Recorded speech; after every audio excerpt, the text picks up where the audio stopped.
Veuillez accueillir le président de la Commission jeunesse du Parti libéral du Québec, M. Julien Gagnon.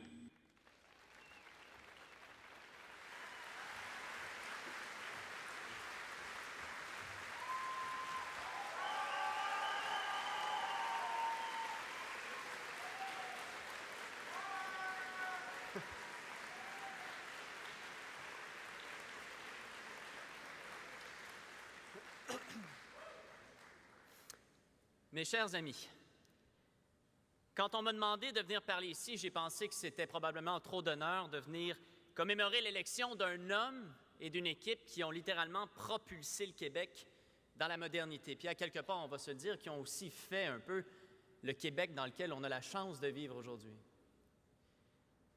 Sauf qu'en y pensant bien, aujourd'hui, ce n'est pas seulement un homme qu'on est venu célébrer, non plus que seulement une équipe aussi électrisante eût-elle été. Mais c'est aussi la belle histoire que les Québécois ont choisi d'écrire, cette belle histoire de la Révolution tranquille. La Révolution tranquille, c'est d'abord l'histoire d'un homme et d'une équipe bravant les normes et les conventions, conquérant les cœurs et les esprits, qui se sont dit « c'est le temps que ça change ».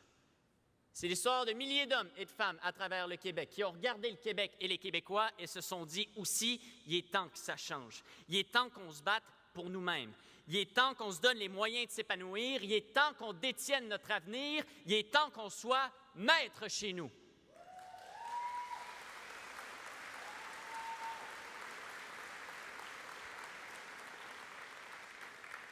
Parce que la Révolution tranquille, ça a d'abord été l'histoire de l'éveil d'un peuple. Un peuple qui a décidé d'entrer dans la modernité en se donnant un ministère de la Culture. Un peuple qui s'est donné les moyens de prendre la place qui lui revenait en nationalisant l'hydroélectricité et en créant la Caisse de dépôt, par exemple. Un peuple qui, grâce à son courage et à sa volonté, peut agir encore aujourd'hui comme leader dans le monde.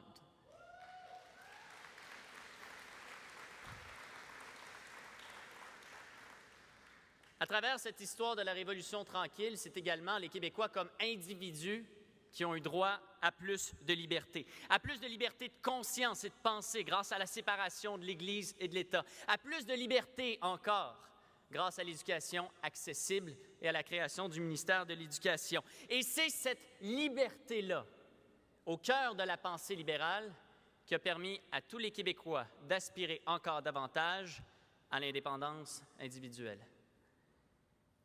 La Révolution tranquille, finalement, c'est surtout l'histoire d'une génération qui a décidé de s'affirmer. Ce sont des milliers de jeunes qui ont refusé l'ordre établi en scandant « c'est le temps que ça change ». Ce sont des milliers de jeunes contestataires, idéalistes, engagés, qui ont préféré écrire l'histoire plutôt que simplement la lire. Sauf que cette histoire-là, c'en est pas une comme les autres, c'est-à-dire avec une introduction et une fin.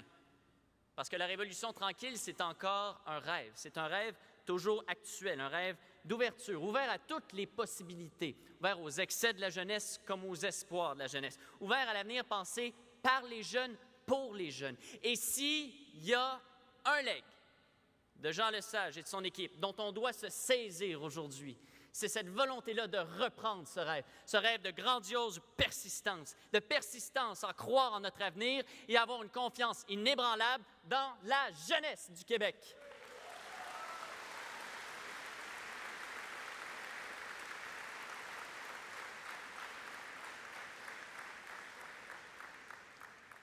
Penser aux jeunes et à l'avenir d'abord, ce n'est pas le chemin facile en politique.